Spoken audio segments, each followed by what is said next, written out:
जय गुरुदेव।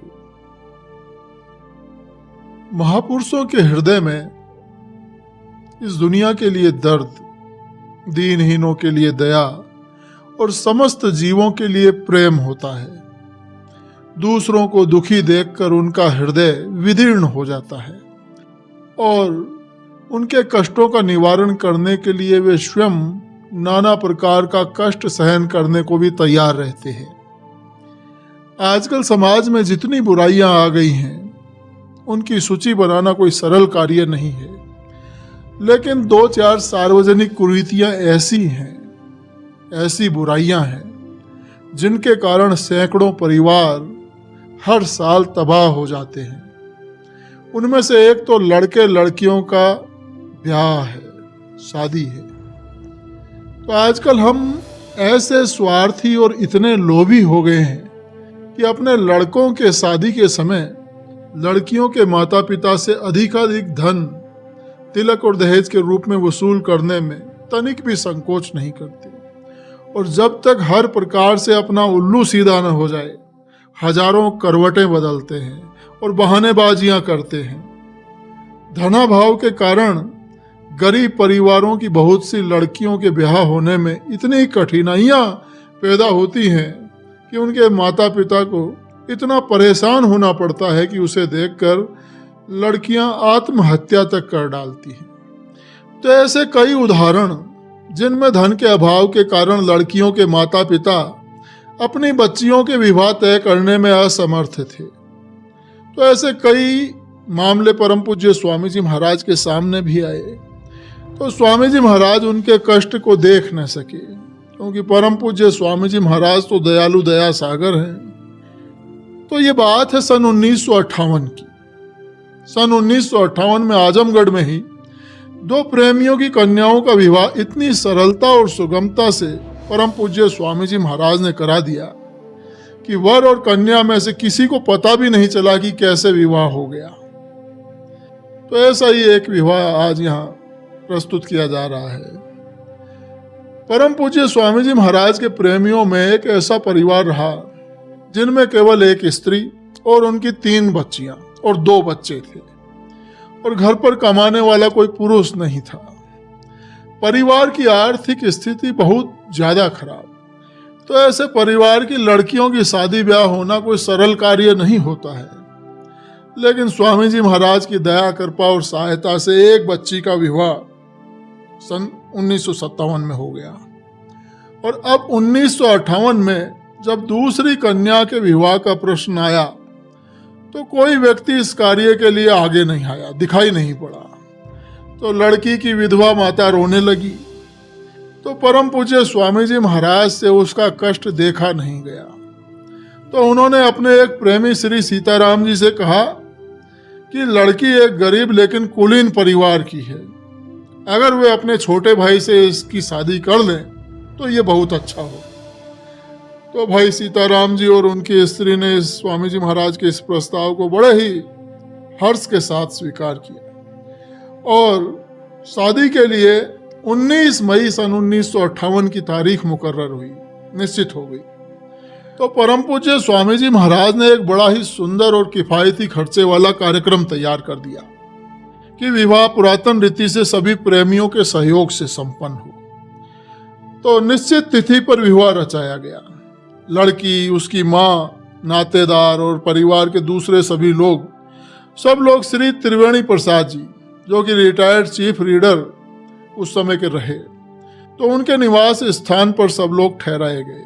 उनका निवास स्थान मोहल्ला पांडे बाजार आजमगढ़ में था, और बारात श्री सीताराम जी के निवास स्थान मोहल्ला खत्री टोला से रवाना हुई। दूसरी किसी सवारी का प्रबंध न हो सकने के कारण परम पूज्य स्वामी जी महाराज ने दूल्हे को स्वयं अपनी कार से ले जाना स्वीकार किया और अपनी कार से ले गए। और कार के आगे दूल्हे के मित्रगण वगैरह स्वयं घड़ी, घंटा, घड़ियाल, शंख, ये सब बड़ी मौज और प्रसन्नता से बजाते हुए पैदल चल रहे थे। कार के पीछे जनता और साथियों की एक अपार भीड़, सब जय गुरुदेव का गान मस्ती से गाते हुए जा रहे थे, और साथ में भाई मुन्नी लाल जी डमरू बजाते हुए चल रहे थे। तो ये बारात उस समय की अपने ढंग की बड़ी ही निराली बारात थी। तो इस कारण से इसके द्वारा नगर में पूरे में एक कौतूहल का माहौल पैदा हो गया था। जिस समय ये विचित्र बारात चौक होते हुए सरफा बाजार से पुरानी कोतवाली से गुजर रही थी, तो सभी दुकानदार लोग अपनी अपनी दुकानों के दरवाजों पर खड़े होकर इस अपूर्व बारात की शोभा को निरख कर बड़े ही प्रसन्न हो रहे थे। बहुत से लोग तो इस रहस्यमय बारात को समझ ही नहीं पाते थे और अपने साथियों से इस बारे में पूछते थे कि ये क्या हो रहा है। तो जुमा मस्जिद से होते हुए बारात 9 बजे के करीब श्री त्रिवेणी प्रसाद जी के निवास स्थान पर पहुंच गई। वहां स्त्रियों की एक अपार भीड़ पहले से एकत्र थी। उस भीड़ ने बारात की आरती इत्यादि की और मंगलाचरण के साथ में भारी स्वागत किया। उसके बाद सभी लोग कोठे पर, जहां पर विवाह के लिए चौक बनाया गया था, कलश और पूजन की सामग्री रखी हुई थी, वहां गए। प्रेम से सब लोगों को बैठाया गया। तो सबसे पहले तो परम पूज्य स्वामी जी महाराज ने वहां एक प्रवचन किया, जिसमें समाज की कुरीतियों और उनसे होने वाली हानियों और मनुष्य की अधोगति का बड़े संक्षेप में स्वामी जी महाराज ने सत्संग के माध्यम से वर्णन किया। इसके बाद फिर लड़की मंडप में लाई गई और सबने मिलकर प्रार्थना की। फिर परम पूज्य स्वामी जी महाराज द्वारा लिखित प्रतिज्ञाओं का, जो वर कन्या दोनों के लिए पृथक पृथक था, उसे पढ़ा गया। प्रतिज्ञाओं में मुख्य रूप से वर और वधू के भविष्य के जीवन के मुख्य मुख्य कर्तव्यों का वर्णन था। उसके बाद सिंदूरदान हुआ और परिछने की रस्म हुई और वर वधू को भांवर घुमाया गया। भांवर घूमने का दृश्य बस देखने ही लायक था। कलश के पास परम पूज्य स्वामी जी महाराज विराजमान रहे और उनके चारों ओर भांवर फेरी जा रही थी। उस समय का दृश्य इतना मनमोहक था कि उसकी फोटो भी खींच ली गई। तब फिर वर और वधू ने एक दूसरे के गले में माला पहनाई और परम पूज्य स्वामी जी महाराज ने दोनों को आशीर्वाद दिया और इस प्रकार से कुल 15 मिनट में पूरा विवाह कार्य संपन्न हो गया। परम पूज्य स्वामी जी महाराज फिर अपने सत्संग के स्थान पर वापस आए और श्रद्धा और प्रेम से भरे वातावरण में करीब 600 लोगों के समक्ष आशीर्वाद के वचन फरमाए। मतलब एक छोटा सा सत्संग परम पूज्य स्वामी जी महाराज ने वहां किया। फिर परम पूज्य स्वामी जी महाराज का प्रवचन समाप्त हुआ और उसके बाद वहां जितने भी लोग मौजूद थे, सब लोगों ने बड़े ही प्रेम पूर्वक एक साथ बैठकर भोजन किया और तब फिर अपने अपने घरों को गए। रात्रि में भोजन के बाद लड़की की विदाई हुई और इस तरह से ये विवाह का कार्यक्रम संपन्न हुआ। यह विवाह संपन्न हुआ था 19 मई सन 1958 को आजमगढ़ में और बहुत दिनों तक इस विवाह की चर्चा आजमगढ़ में होती रही। एक अपूर्व विवाह ये जय गुरुदेव संगत के इतिहास में दर्ज हुआ।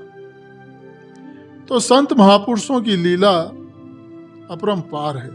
उनकी लीला का वर्णन करना बहुत कठिन है, असंभव है। शब्दों में उनकी लीला को बयान नहीं किया जा सकता है। उनके संग में रहने से सदा आनंद ही आनंद मिलता है।